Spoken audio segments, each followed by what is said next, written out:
Max Boot, a lifelong conservative who advised 3 Republican presidential candidates on foreign policy, keeps a folder labeled Trump Stupidity file on his computer. It's next to his Trump Lies file. Not sure which is larger at this point, he told me this week. It's neck and neck. 6 months into the Trump era, foreign policy officials from 8 past administrations told me they are aghast that the president is still so witless about the world. He seems as clueless today as he was on January 20th. Booth, who is now a senior fellow at the Council on Foreign Relations, said. Trump's painful public gaffes, they warn, indicate that he's not reading, retaining, or listening to his presidential briefings. And the newbie excuse no longer flies. Trump has an appalling ignorance of the current world, of history, of previous American engagement, of what former presidents thought and did. Jeffrey Kemp, who worked at the Pentagon during the Ford administration and at the National Security Council during the Reagan administration, reflected. He has an almost studious rejection of the type of in-depth knowledge that virtually all of his predecessors eventually gained or had views on. Criticism of Donald Trump among Democrats who served in senior national security positions is predictable and rife. But Republicans, who were historically ambitious on foreign policy, are particularly pained by the president's missteps and misstatements. So are former senior intelligence officials who have avoided publicly criticizing presidents until now. The president has little understanding of the context of what's happening in the world, and even less interest in hearing the people who want to deliver it. Michael Hayden, a retired 4-star general and former director of both the CIA and the National Security Agency, told me. He's impatient, decision-oriented, and prone to action. It's all about the present tense. When he asks, what the hell's going on in Iraq, people around him have learned not to say, well, in 632, that was the year when the Prophet Muhammad died, prompting the beginning of the Sunni Shiite split. He just doesn't have an interest in the world, Hayden said. I asked top Republican and intelligence officials from 8 administrations what they thought was the one thing the president needs to grasp to succeed on the world stage. Their various replies embrace the fact that the Russians are not America's friends. Don't further alienate the Europeans, who are our friends. Encourage human rights, a founding principle of American identity, and don't make priority visits to governments that curtail them, such as Poland and Saudi Arabia. Understand that North Korea's nuclear program can't be outsourced to China, which can't or won't single-handedly fix the problem anyway, and realize that military options are limited. Pulling out of innovative trade deals, like the Trans-Pacific Partnership, will boost China's economy and secure its global influence, to America's disadvantage. Stop bullying his counterparts, and put the Russia case behind him by cooperating with the investigation rather than trying to discredit it. Trump's latest blunder was made during an appearance in the Rose Garden with Lebanon's Prime Minister, Saad Hariri, on July 25. Lebanon is on the front lines in the fight against ISIS, Al-Qaeda, and Hezbollah, Trump pronounced. He got the basics really wrong.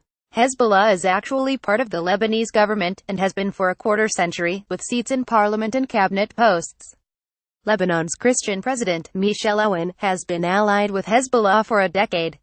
As Trump spoke, Hezbollah's militia and the Lebanese army were fighting ISIS and an Al-Qaeda affiliate occupying a chunk of eastern Lebanon along its border with Syria. They won. The list of other Trump blunders is long. In March, he charged that Germany owed vast sums to the United States for NATO. It doesn't. No NATO member pays the United States, and never has, so none is in arrears. In an interview with the Wall Street Journal, in April, Trump claimed that Korea actually used to be part of China. Not true. After he arrived in Israel from Saudi Arabia, in May, Trump said that he had just come from the Middle East. Did he even look at a map during his trip to France? In July, the president confused Napoleon Bonaparte, the diminutive emperor who invaded Russia and Egypt, with Napoleon III, who was France's first popularly elected president, oversaw the design of modern Paris, and is still the longest-serving head of state since the French Revolution, albeit partly as an emperor, too. And that's before delving into his demeaning tweets about other world leaders and flashpoints. The sheer scale of his lack of knowledge is what has astounded me, and I had low expectations to begin with. David Gordon, the director of the State Department's policy planning staff under Condoleezza Rice during the Bush administration, told me. Trump's White House has also flubbed basics. It misspelled the name of Britain's Prime Minister 3 times in its official schedule of her January visit. After it dropped the H in Theresa May, several British papers noted that Theresa May is a soft porn actress best known for her films Leatherlust and White House the Sex Video. In a statement last month, the White House called Xi Jinping the President of the Republic of China, which is the island of Taiwan, rather than the leader of the People's Republic, the Communist mainland. The two nations have been epic rivals in Asia for more than half a century.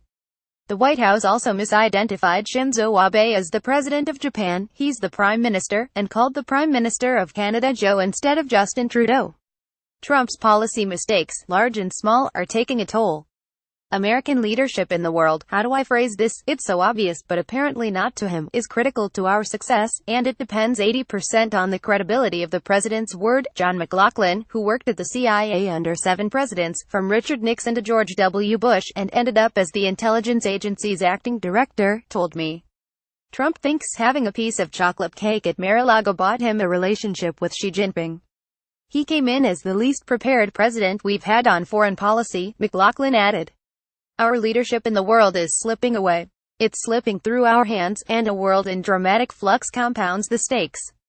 Hayden cited the meltdown in the world order that has prevailed since the Second World War, the changing nature of the state and its power, China's growing military and economic power, and rogue nations seeking nuclear weapons, among others. Yet the most disruptive force in the world today is the United States of America, the former CIA director said. The closest similarity to the Trump era was the brief Warren G. Harding administration. In the 1920s, Philip Zelikow, who worked for the Reagan and 2 Bush administrations, and who was the executive director of the 911 Commission, told me. Harding, who died of a heart attack after 28 months in office, was praised because he stood aside and let his Secretary of State, Charles Evans Hughes, lead the way. Hughes had already been governor of New York, a Supreme Court justice, and the Republican presidential nominee in 1916, losing narrowly to Woodrow Wilson, who preceded Harding. Under Trump, the White House has seized control of key foreign policy issues. The president's son-in-law, Jared Kushner, a real estate developer, has been charged with brokering Middle East peace, navigating U.S.-China relations, and the Mexico portfolio. In April, Kushner traveled to Iraq to help chart policy against ISIS.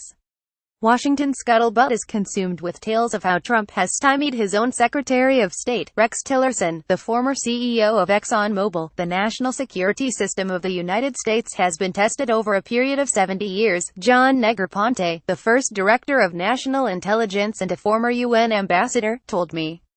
President Trump disregards the system at his peril. Trump's contempt for the U.S. intelligence community has also sparked alarm. I wish the president would rely more on, and trust more, the intelligence agencies and the work that is produced, sometimes at great risk to individuals around the world, to inform the Commander-in-Chief, Mitchell Reiss, who was the chief of the State Department's policy planning team under Secretary of State Colin Powell, told me. Republican critics are divided on whether Trump can grow into the job.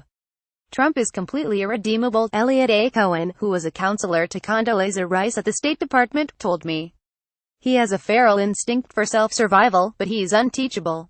The ban on Muslims coming into the country and building a wall, and having the Mexicans pay for it, that was all you needed to know about this guy on foreign affairs. This is a man who is idiotic and bigoted and ignorant of the law. Cohen was a ringleader of an open letter warning, during the campaign, that Trump's foreign policy was wildly inconsistent and unmoored, but other Republicans from earlier administrations still hold out hope. Whenever Trump begins to learn about an issue, the Middle East conflict or North Korea, he expresses such surprise that it could be so complicated, after saying it wasn't that difficult. Gordon, from the Bush administration, said. The good news, when he says that, is it means he has a little bit of knowledge. So far, however, the learning curve has been pitifully, and dangerously, slow. This post has been updated to clarify the contextual significance of the year 632.